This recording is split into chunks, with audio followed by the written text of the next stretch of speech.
रात्रीचा अंधार, रिकामी वाट आणि एकटी चाललेली स्त्री. अचानक कोणीतरी तिचा हात घट्ट पकडला. तो हात नक्की कोणाचा होता? ही कथा ऐकल्यावर तुमच्या अंगावर शहारे येतील. शेवटपर्यंत नक्की पहा. एका गावात एक भक्त स्त्री होती.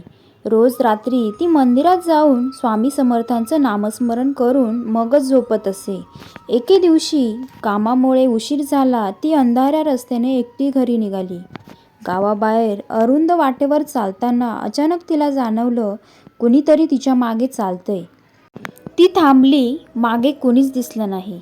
पुन्हा ती चालू लागली, पण यावेळी अचानक कुणीतरी तिचा हात घट्ट पकडला. तिचं हृदय जोरात धडधडू लागलं.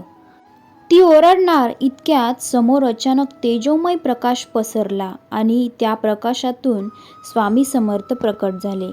स्वामी म्हणाले, भिवू नकोस लेकी. संकट कितीही अंधारी असली तरी श्रद्धेचा दिवा जिवंत असेल तर मी सदैव तुझ्यासोबत असतो. क्षणात तो अंधार नाहीसा झाला. हात सुटला आणि ती स्त्री सुरक्षित घरी पोहोचली.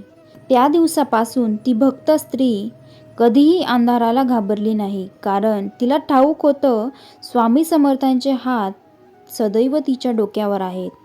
मित्रांनो, श्रद्धा ठेवा, भीती नाहीशी होईल. जिथे स्वामी समर्थ आहेत तिथे अंधाराचा काही जोर नाही.